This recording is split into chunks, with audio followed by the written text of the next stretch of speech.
It's one thing to try to leverage a meeting in the White House. It's another thing, I thought, to leverage security assistance to a country at war.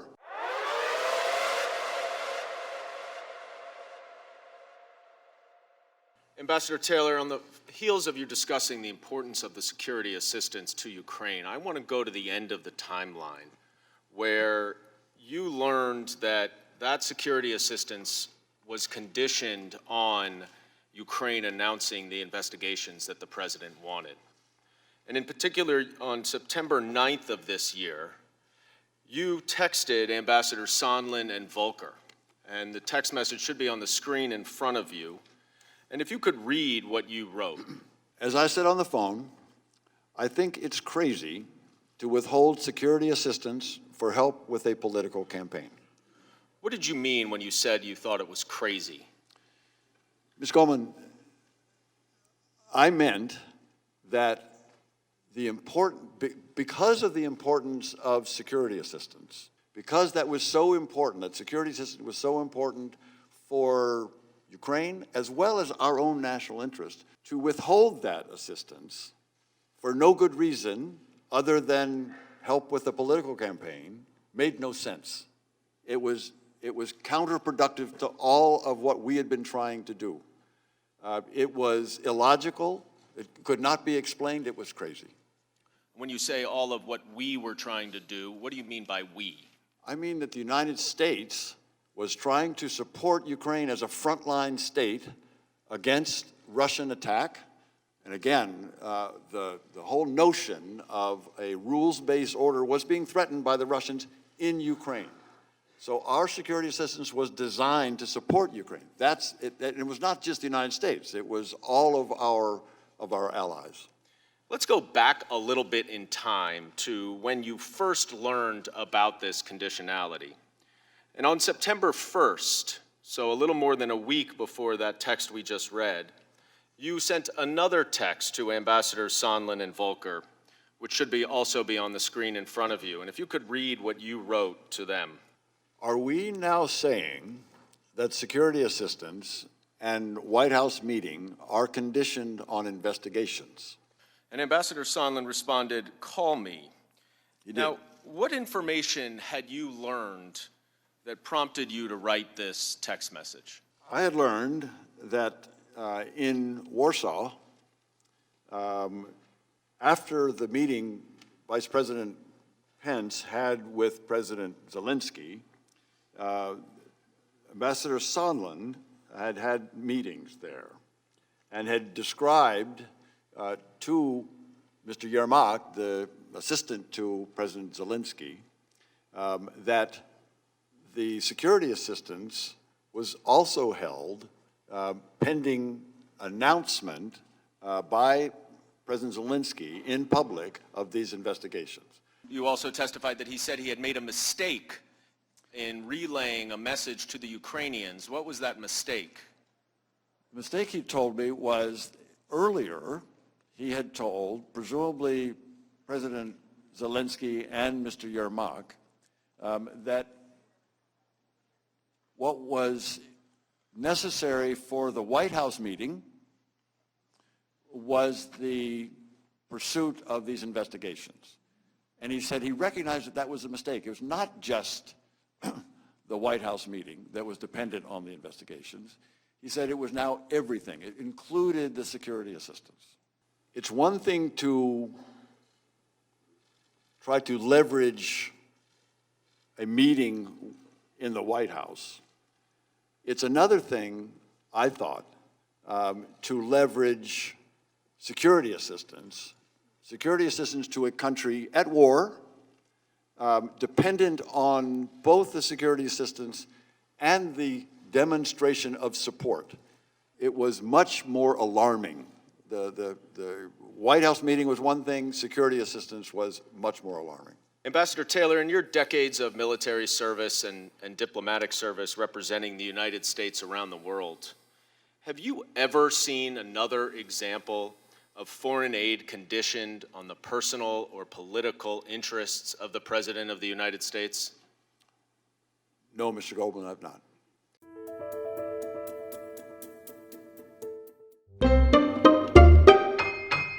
Beginning in January of this year, the president's personal attorney, Rudy Giuliani, pressed Ukrainian authorities to investigate Burisma, the country's largest national gas producer, and the Bidens, since Vice President Joe Biden was seen as a strong potential challenger to Trump.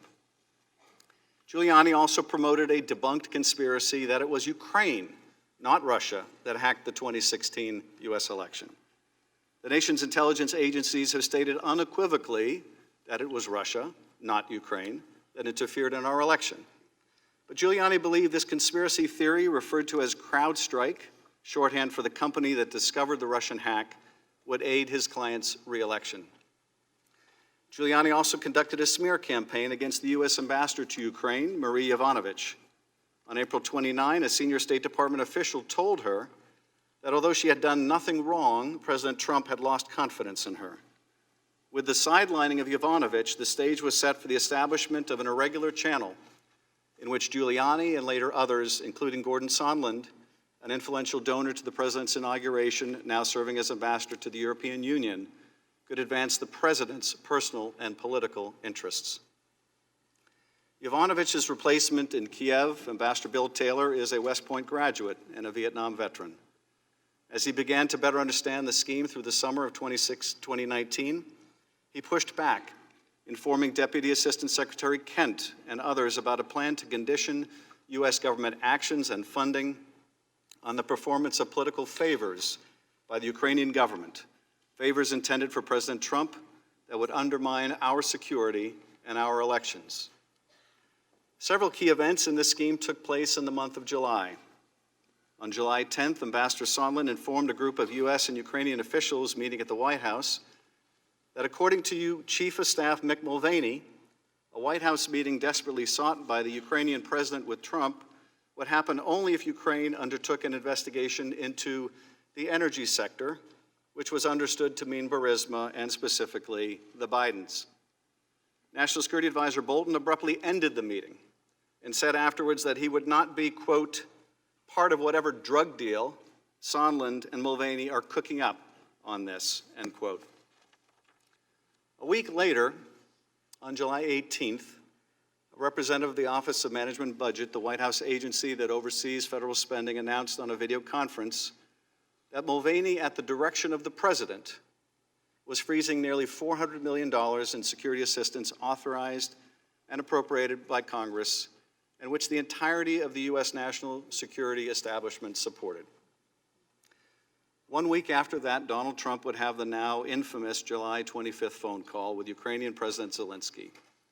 During that call, Trump complained that the U.S. relationship with Ukraine had not been reciprocal.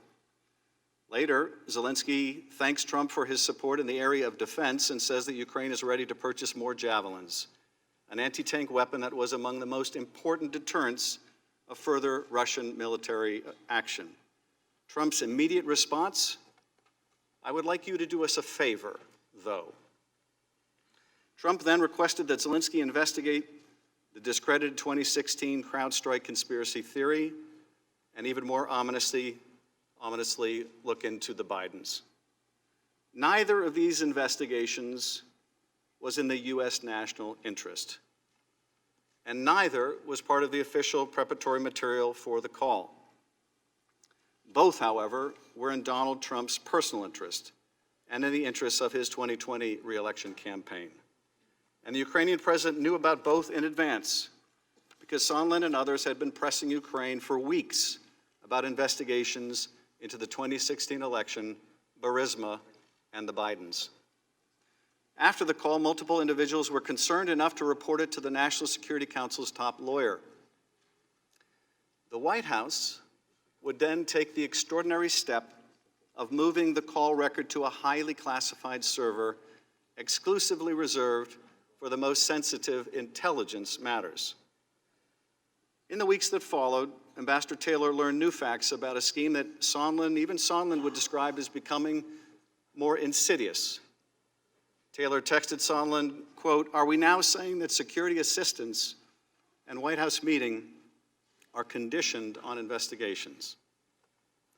As summer turned to fall, it kept getting more insidious, Mr. Sondland testified. Mr. Taylor, who took notes of his conversation, said the ambassador told him in a September 1st phone call that everything was dependent on the public announcement of investigations, including security assistance. President Trump wanted Mr. Zelensky in a public box. President Trump is a businessman, Sondland said later. When a businessman is about to sign a check to someone who owes him something, the businessman asks that person to pay up before signing the check. In a sworn declaration after Taylor's testimony, Sondland would admit to telling Ukrainians at a September 1st meeting in Warsaw, quote, that resumption of U.S. aid would likely not occur until Ukraine provided the public anti-corruption statement that we have been discussing for many weeks. The President's chief of staff confirmed Trump's efforts to coerce Ukraine by withholding aid. When Mick Mulvaney was asked publicly about it, his answer was breathtaking. We do that all the time with foreign policy, he said. I have news for everybody. Get over it. There's going to be political influence in foreign policy. That is going to happen. The video of that confession is plain for all to see. Some have argued in the President's defense that the aid was ultimately released, and that is true, but only after Congress began an investigation, only after the President's lawyers learned of a whistleblower complaint, and only after members of Congress began asking uncomfortable questions about quid pro quos. A scheme to condition official acts or taxpayer funding to obtain a personal political benefit does not become less odious because it is discovered before it is fully consummated. In fact, the security assistance had been delayed so long, it would take another act of Congress to ensure that it could still go out. And that Oval Office meeting that Zelensky desperately sought, it still hasn't happened. Although we have learned a great deal about these events in the last several weeks, there are still missing pieces. The President has instructed the State Department and other agencies to ignore congressional subpoenas for documents. He has instructed witnesses to defy subpoenas and refuse to appear. And he has suggested that those who do expose wrongdoing should be treated like traitors and spies. These actions will force Congress to consider, as it did with President Nixon, whether Trump's obstruction of the constitutional duties of Congress constitute additional grounds for impeachment. If the President can simply refuse all oversight, particularly in the context of an impeachment proceeding, the balance of power between our two branches of government will be irrevocably altered. That is not what the founders intended. And the prospects for further corruption and abuse of power in this administration or any other will be exponentially increased. This is what we believe the testimony will show, both as to the President's conduct and as to his obstruction of Congress. The issue that we confront is the one posed by the President's acting chief of staff when he challenged Americans to get over it. If we find that the President of the United States abused his power and invited foreign interference in our elections, or if he sought to condition, coerce, extort, or bribe an ally into conducting investigations to aid his reelection campaign and did so by withholding official acts, a White House meeting, or hundreds of millions of dollars of needed military aid, must we simply get over it? Is this what Americans should now expect from their president? If this is not impeachable conduct, what is? Does the oath of office itself, requiring that our laws be faithfully executed, that our president defend a constitution that balances the powers of its branches, setting ambition against ambition so we become no monarchy, still have meaning? These are the questions we must ask and answer, without rancor if we can, without delay regardless, and without party favor, and without prejudice if we are true to our responsibilities. Benjamin Franklin was asked what kind of a country America was to become. A republic, he answered, if you can keep it. The fundamental issue raised by the impeachment inquiry into Donald J. Trump is, can we keep it? But we should not hold any hearings at all until we get answers to three crucial questions the Democrats are determined to avoid asking. First, what is the full extent of the Democrats' prior coordination with the whistleblower? And who else did the whistleblower coordinate this effort with? Second, what is the full extent of Ukraine's election meddling against the Trump campaign? And third, why did Burisma hire Hunter Biden, and what did he do for them? And did his position affect any U.S. government actions under the Obama administration? I sensed something odd when Ambassador Sondland told me on June 28th that he did not wish to include most of the regular interagency participants in a call planned with President Zelensky later that day. Ambassador Sondland, Ambassador Volker, Secretary Perry, and I were on this call, dialing in from different locations. However, Ambassador Sondland said he wanted to make sure no one was transcribing or monitoring as they added President Zelensky to the call. Also, before President Zelensky joined the call, Ambassador Volker separately told the U.S. participants that he, Ambassador Volker, planned to be explicit with President Zelensky in a one-on-one meeting in Toronto on July 2nd. In that meeting, Ambassador Volker planned to make clear what President Zelensky should do to get the White House meeting. By mid-July, it was becoming clear to me that the meeting President Zelensky wanted was conditioned on the investigations of Burisma and alleged Ukrainian interference in the 2016 U.S. elections. It was also clear that this condition was driven by the irregular policy channel I had come to understand was guided by Mr. Giuliani. In a regular NSC secure video conference call on July 18th, I heard a staff person from the Office of Management and Budget say that there was a hold on security assistance to Ukraine, but could not say why. Toward the end of an otherwise normal meeting, a voice on the call, the person was off screen, said that she was from OMB and her boss had instructed her not to approve any additional spending on security assistance for Ukraine until further notice. I and others sat in astonishment. The Ukrainians were fighting Russians and counted on not only the training and weapons, but also the assurance of U.S. support. All that the OMB staff person said was that the directive had come from the President to the Chief of Staff to OMB. In an instant, I realized that one of the key pillars of our strong support for Ukraine was threatened. The irregular policy channel was running contrary to the goals of long-standing U.S. policy. In the same July 19th phone call, they gave me an account of a July 10th meeting with Ukrainian and American officials at the White House.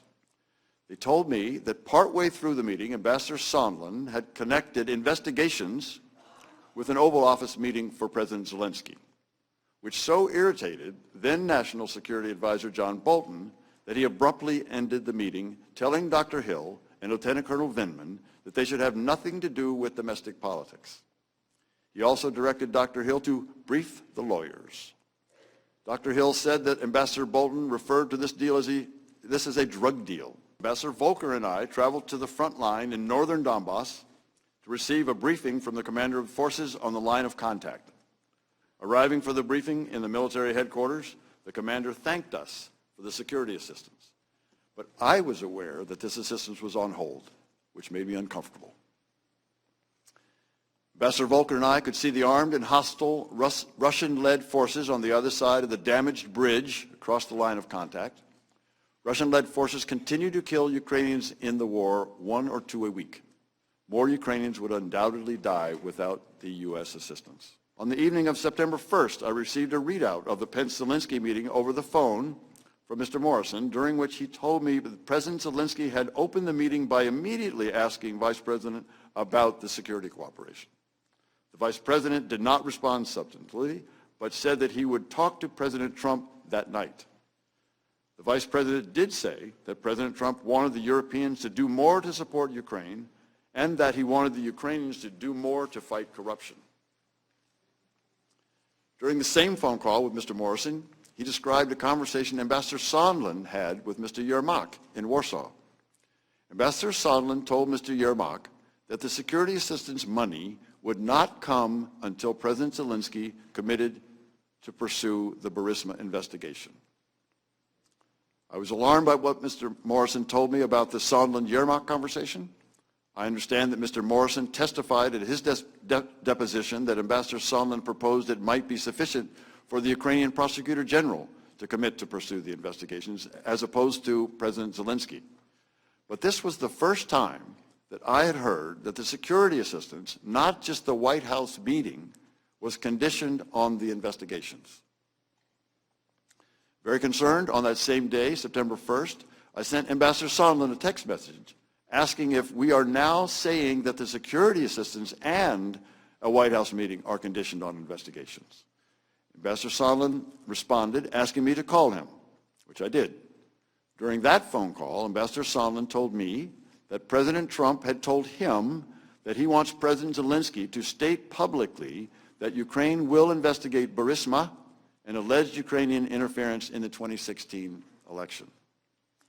Ambassador Sondland also told me that he now recognized that he had made a mistake by earlier telling Ukrainian officials that only a White House meeting with President Zelensky was dependent on a public announcement of the investigations. In fact, Ambassador Sondland said, everything was dependent on such an announcement, including security assistance. Ambassador Sondland also said that he had talked to President Zelensky and Mr. Yermak and had told them that although this was not a quid pro quo, if President Zelensky did not clear things up in public, we would be at a stalemate. I understood a stalemate to mean that Ukraine would not receive the much-needed military assistance. Ambassador Sondland said that this conversation concluded with President Zelensky agreeing to make a public statement in an interview on CNN. Shortly after that call with Ambassador Sondland, I expressed my strong reservations in a text message to Ambassador Sondland, stating that my nightmare is that they, the Ukrainians, give the interview and don't get the security assistance. The Russians love it, and I quit. And I was serious. The next day, September 9th, I said to Ambassador Sondland and Volker that the message to the Ukrainians and the Russians we send with the decision on security assistance is key. With the hold, we have already shaken their faith in us. I also said I think it's crazy to withhold security assistance for help with the political campaign. Ambassador Sondland responded about 5 hours later that I was incorrect about President Trump's intentions. The president has been crystal clear, no quid pro quos of any kind. During our call on September 8th, Ambassador Sondland tried to explain to me that President Trump is a businessman. When a businessman is about to sign a check to someone who owes him something, the businessman asks that person to pay up before signing the check. Ambassador Volker used the same language several days later while we were together at the Yalta European Strategy Conference. I argued to both that the explanation made no sense. The Ukrainians did not owe President Trump anything, and holding up security assistance for domestic political gain was crazy, as I had said in my text message to Ambassador Sondland and Volker on September 9th. Last Friday, a member of my staff told me of events that occurred on July 26th. While Ambassador Volker and I visited the front, this member of my staff accompanied Ambassador Sondland. Ambassador Sondland met with Mr. Yermak.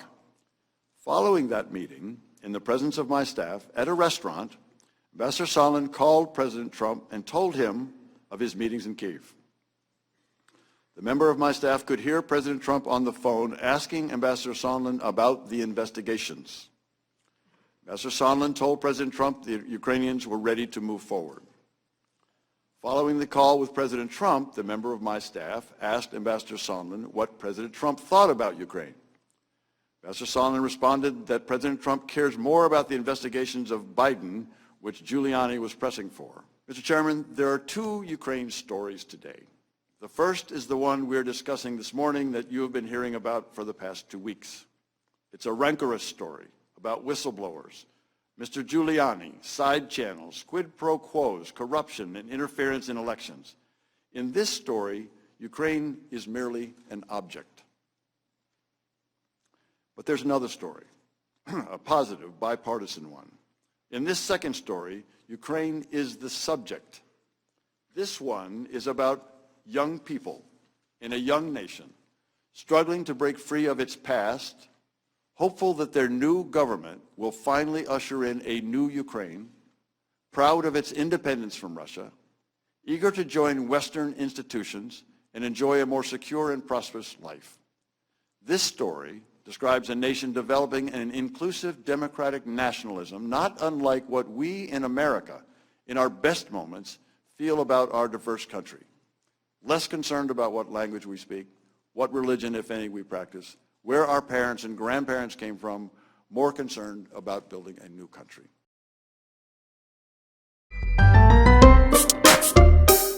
Your staff member could overhear Mr. Sondland on the phone, could overhear the president on the phone with Mr. Sondland, is that right? That's correct. So the president must have been speaking loud enough on the phone. This was a cell phone, I take it? It was a cell phone. The president must have been speaking loud enough for your staff member to be able to overhear this? It was. And what your staff member could overhear was President Trump asking Ambassador Sondland about, quote, the investigations. Is that right? That's correct. Now, I think you testified also that you had come to understand that the term investigations was a term that Ambassador Sondland, as well as Volker, used to mean matters related to the 2016 elections and to the investigations of Burisma and the Bidens. Is that correct? That is correct, Mr. Chairman. So your staff member overhears the president asking about the investigations, meaning Burisma and the Bidens in 2016. And Ambassador Sondland told President Trump that the Ukrainians were ready to move forward? He did. And I think you said that after the call, when your staff asked Ambassador Sondland what President Trump thought of Ukraine, his response was that President Trump cares more about the investigations of Biden. Is that right? And Burisma, yes, sir. And I take it the import of that is he cares more about that than he does about Ukraine. Yes, sir.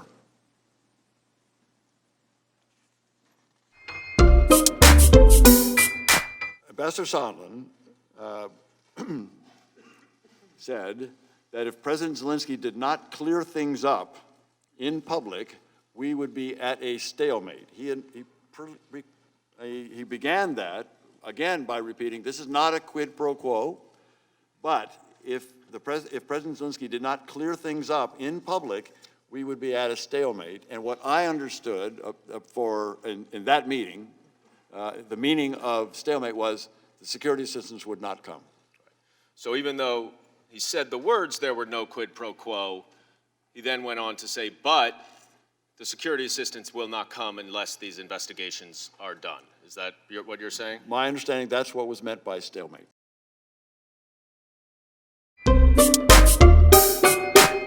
When you hear those words, do you hear the president participating in or requesting a thoughtful and well-calibrated anti-corruption program? I do not. Faced with very serious allegations of presidential misconduct, my colleagues on the other side of the aisle don't engage or defend that conduct. When a defense does emerge, it looks a little like this. Ukraine is a corrupt country, and the president was just acting in a long line, a long tradition of actually trying to address corruption in Ukraine. Mr. Kent, you've worked on anti-corruption and rule of law efforts for much of your 27-year career. Is that correct? I have specialized in anti-corruption and rule of law issues since 2012. So let me read you President Trump's own words to the Ukrainian president in their July 25th phone call. And I quote, "There's a lot of talk about Biden's son, that Biden stopped the prosecution, and a lot of people want to find out about that, so whatever you can do with the Attorney General would be great. Biden went around bragging that he stopped the prosecution, so if you can look into it, it sounds horrible to me." Mr. Kent, when you hear those words, do you hear the president participating in or requesting a thoughtful and well-calibrated anti-corruption program? I do not. And Mr. Kent and Mr. Taylor, the defenders of the president's behavior have made a big deal out of the fact that Vice President Biden encouraged the Ukrainians to remove a corrupt former Ukrainian prosecutor, 2016, Mr. Shokin. And in fact, Senator Rand Paul on Sunday said, and I quote him, They're impeaching President Trump for exactly the same thing that Joe Biden did. is that correct? Is what the president did in his phone call and what Joe Biden did in terms of Mr. Shokin, are those exactly the same things? And if not, how are they different? I do not think they are the same things. What former Vice President Biden requested of former President of Ukraine, Poroshenko, was the removal of a corrupt prosecutor general, Viktor Shokin, who had undermined a program of assistance that we had spent, again, U.S. taxpayer money, to try to build an independent investigator unit to go after corrupt prosecutors. And there was a case called the Diamond Prosecutor case in which Shokin destroyed the entire ecosystem that we were trying to help create. The investigators, the judges who issued the warrants, the law enforcement that had warrants to do the wiretapping, everybody to protect his former driver who he'd made a prosecutor. That's what Joe Biden was asking, remove the corrupt prosecutor. So Joe Biden was participating in an open effort, established whole of government effort to address corruption in Ukraine. That is correct. Great. So, Mr. Kent, as you look at this whole mess, Rudy Giuliani, President Trump, in your opinion, was this a comprehensive and whole of government effort to end corruption in Ukraine? Referring to the requests in July, Exactly. I would not say so. No, sir. Yeah, I don't think President Trump was trying to end corruption in Ukraine. I think he was trying to aim corruption in Ukraine at Vice President Biden and at the 2020 election. And I yield back the balance of my time. And to your knowledge, is there any factual basis to support the allegation that Ukraine interfered in the 2016 election? To my knowledge, there is no factual basis, no. And in fact, who did interfere in the 2016 election? I think it's amply clear that Russian interference was at the heart of the interference in the 2016 election cycle. Just about an hour before the two of you sat down to testify today, the president tweeted multiple times about this hearing, and he put in all caps, "Never Trumpers." Mr. Kent, are you a never Trumper? I am a career non-professional who serves whatever president is duly elected and carries out the foreign policies of that president in the United States, and I've done that for 27 years for 3 Republican presidents and 2 Democrat presidents. Ambassador Taylor, are you a never Trumper? No, sir. Now, there is one witness that they won't bring in front of us. They won't bring in front of the American people. And that's the guy who started it all, the whistleblower. Nope. 435 members of Congress, only one gets to know who that person is.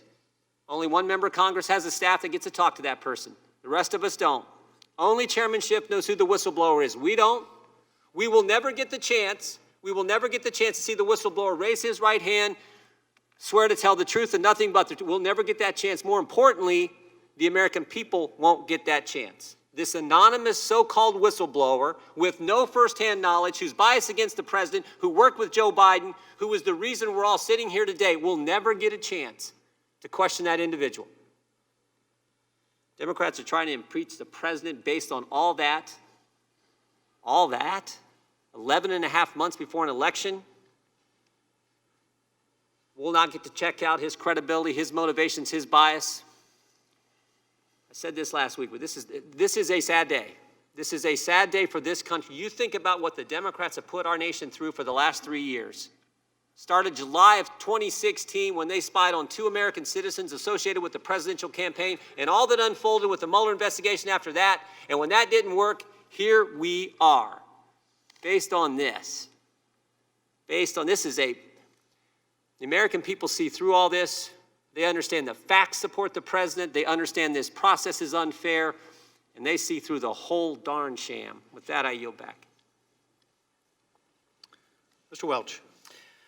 Thank you. I say to my colleague, I'd be glad to have the person who started it all come in and testify.